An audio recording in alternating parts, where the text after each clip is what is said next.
I just want to start by being honest with you guys. I was hesitant to go into the details of this case with Faye Swetlik once we found out more about how she was taken and murdered. These kinds of cases just make my blood run cold. I'm sure I'm not alone in that. But in the end, I decided to discuss it if for no other reason than to raise awareness about how vulnerable children, especially at that age, how vulnerable they really are, even when we think they're safe.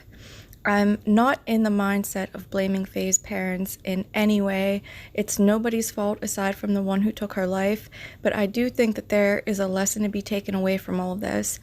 I assume if Faye were still here, I think that sweet little girl and her parents would want other kids to be safe and not find themselves in this kind of nightmare. So this guy, Cody Taylor, was the one to take her from her yard shortly after she got home from school. She was murdered within hours of being taken, and she died due to asphyxiation.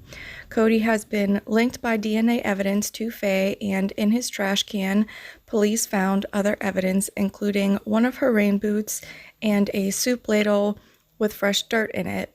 I imagine he was using the ladle to dig a grave for poor little Faye. What a dumbass and what a monster. I just have to wonder if he was half out of his mind. Ugh. Anyhow, his manner and time of death has been released to us today as well. He ultimately decided to end his own life by cutting his throat. He was found on his back porch bleeding and dead. I imagine he was watching the police kind of close in on him and feeling cornered. I think he probably just ended it all out of fear. Some people speculate he killed himself, maybe because he couldn't live with the guilt after what he did to Faye, but considering he killed her the day she first went missing and didn't decide to kill himself until they were basically ready to knock on his door again, it tells me that guilt may have not really played a part in his reasoning to commit suicide. If he could have gotten away with it, I think there's a good chance that he would still be walking. What he did to Faye, though, that was done for what we can only assume are purely selfish reasons.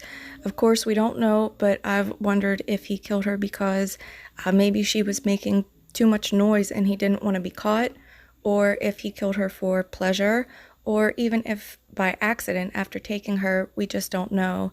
They have not made any statements to the public about whether or not she was sexually abused, but in my opinion, the act of taking her life is the worst kind of abuse.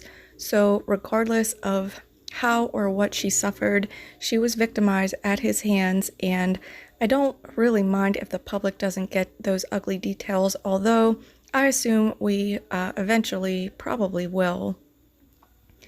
I've said many times in regards to this case that it's so scary to know that evil walks among us right in plain sight. I think about this guy's age and how quite often mental illness really starts to surface in those few years leading up to 30 or so. Maybe I just can't conceive anyone being capable of doing something like this, like what this guy has done while being mentally sound. But I really feel that this level of evil and mental illness in some way, shape, or form quite often go hand in hand.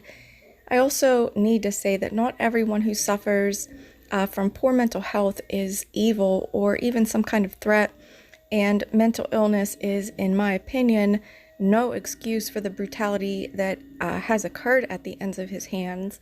I only bring this up to point out how insidious this problem and threat can be. More often than not, it has nothing to do with intelligence or lack of it, and there really aren't telltale signs that make us aware of who's a threat before it's too late.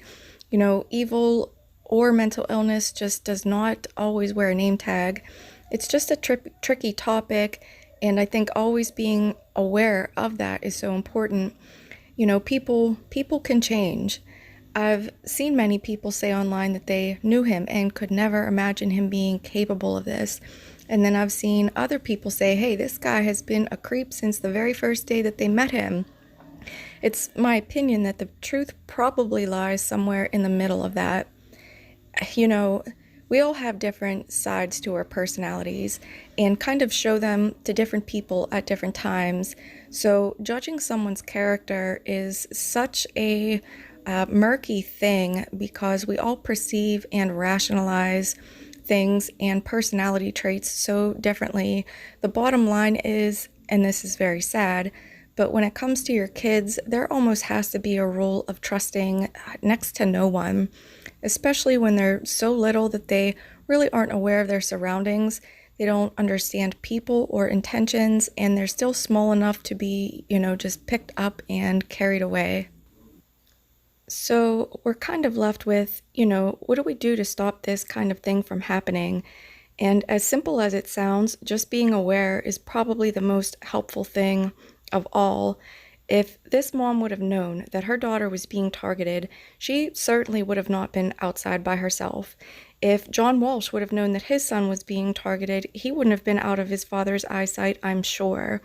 It's just not wise to have children that young outside and out of an adult's line of vision for really any length of time.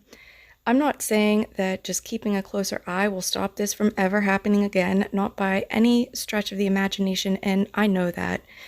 But we have to pay attention to just how vulnerable small children are at certain ages and how predators realize that. I also don't want this to come across as if I'm encouraging everyone to live in fear. That's not the answer either. But I truly feel that 6 years old is just too young to be unsupervised, especially on a regular basis. It breaks my heart to know that this mom had already taught her daughter to be aware that people can be dangerous and to not go off with strangers. Maybe teaching her that gave the mom some false sense of security that it couldn't happen to her. I just don't know. I've heard people bringing up GPS trackers on or in children, and I do think that's an interesting conversation, but by no means a perfect solution either. I think surely predators will find a way to eventually spot or block the signal if they want to take the child bad enough. It could be a good start though. If anyone has any suggestions or would like to bring up ideas that they think are helpful in stopping these kinds of tragedies from happening, please share. I wish there was a happier ending to this video, although I think if it helps just one parent of a small child to be more careful, then it was worth it. If you guys want to hear the press conference and hear more details about the crime and the investigation, I'll link to that in the description. Thank you guys so much for watching. You're my sunshine, my only sunshine. You make me happy, I like that way.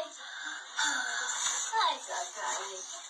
You never know, dear, how much I love you. No take, my sunshine away.